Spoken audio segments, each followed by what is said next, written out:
மாட்டார். உங்க வாழ்க்கையில இயேசு சமாதானத்தை கொடுப்பார். அவர் 2000 ஆண்டுகளுக்கு முன்பதாக பிறந்தார். 2000 ஆண்டுகளுக்கு முன்னாடி பிறந்தார். மனிதனுடைய பாவங்களுக்காகவும் சாபங்களுக்காகவும் வியாதிகளுக்காகவும் மீறுதல்களுக்காகவும் இயேசு இந்த உலகத்துக்கு வந்தார். இயேசு இந்த உலகத்தில் பிறந்தார். சிலுவையில் அறையப்பட்டார். ரத்தம் சிந்தினார். மரித்தார். உயிர்த்தெழுந்தார். இன்றைக்கும் அவருடைய கல்லறை திறக்கப்பட்டிருக்கு. அவர் திரும்ப வரப்போகிறார். இயேசு திரும்ப வரப்போகிறார். இதுதான் உங்களுக்கான நற்செய்தி. ஒருவேளை புது வருஷத்துல வரலாம். எப்ப வேணா வரலாம். இன்னைக்கு நைட் கூட வரலாம். ஆயத்தமா இருக்கிறவர்கள் மட்டும்தான் ஆண்டவரோடு போக முடியும். மீதி யாரும் போக முடியாது. அதற்கு மதம் தடை இல்ல, ஜாதி தடை இல்ல, மொழி தடை இல்ல.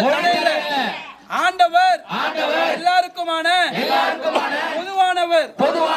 வேதம் சொல்லுகிறது தேவன் தம்முடைய ஒரே பேரான குமாரனை விசுவாசிக்கிறவன் எவனோ அவன் கெட்டு போகாமல் நித்திய ஜீவனை அடையும்படி அவரை தந்தருளி இவ்வளவாய் உலகத்தில் அன்பு கூர்ந்தார் என்று சொல்லி பாருங்க அவர் எவ்வளவு அன்பு வச்சிருந்தா உலகத்தின் வாழ்வை விட்டு உங்களை என்னை நேசிச்சதுனால மண் உலகுக்கு வந்தார். அதுதான் அவர் நம் மீது வைத்த பாசத்தின் அடையாளம். அதுதான் அவருடைய அன்பின் அடையாளம். ஆகவே தான் சொல்றோம் எல்லாவற்றிலிருந்தும் மனம் திரும்புங்கள். ஐயா உங்க குடி உங்களை பரலோகத்துக்கு கொண்டு போகாது. உங்களுடைய கடன் உங்களை பரலோகத்துக்கு கொண்டு போகாது. நீங்க நம்புகிற மனிதர்கள் உங்களை பரலோகத்துக்கு கொண்டு போக முடியாது. உங்களுடைய சொத்து பேர் புகழ் உங்களுடைய பதவிகள் உங்களை பரலோகத்துக்கு கொண்டு போக முடியாது. இயேசுவின் இரத்தத்தினாலே கழுவப்பட்டால் மட்டுமே பரலோகத்தை சுதந்திரிக்க முடியும். பரிசுத்த வேதம் சொல்லுகிறது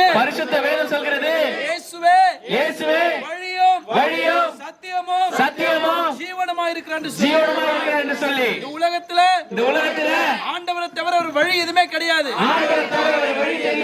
ஆகவே மதமாற்றத்தை பிரசங்கிக்க நாங்க வரல. மனமாற்றத்தை கர்த்தர் எதிர்பார்க்கிறார். ஐயா இன்னைக்கு எல்லா இடத்துலயும் பஸ் ஸ்டாண்ட்ல தெருவுல எல்லா இடத்துலயும் நின்னுட்டு ஒரு நோட்டீஸ் கொடுக்கறான். என்ன நோட்டீஸ்னா வீடு வாங்க போறீங்களா, இடம் வாங்க போறீங்களா, உடம்பு குறைக்கணுமா,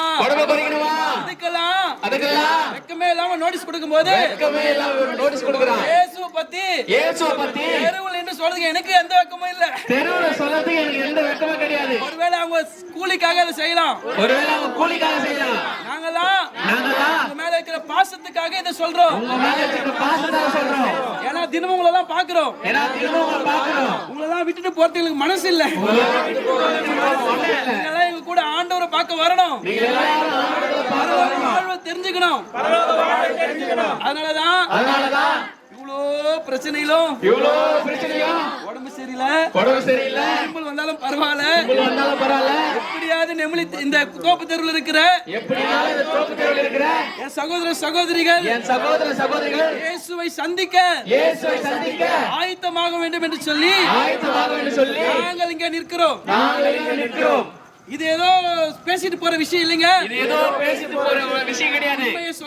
உண்மையை சொல்றேன். இயேசு சீக்கிரம் வரப்போகிறார். வாழ்க்கையில மாற்றத்தை கொடுக்க வேண்டும் என்றால் இயேசுவால் மட்டும்தான் முடியும். ஒருவேளை நாங்க சொல்றத நம்புறீங்கன்னா பிரச்சனை மாற நினைச்சீங்கன்னா புது வருஷத்துல உங்க வாழ்க்கை ஆசீர்வதிக்கப்படணும்னா, இந்த புது வருஷத்துல உங்க வாழ்க்கை மாற்றப்படணும்னா இருதயத்துல கை வச்சுங்க. உங்களுக்காக நாங்க ஜெபிக்கிறோம். இயேசுவே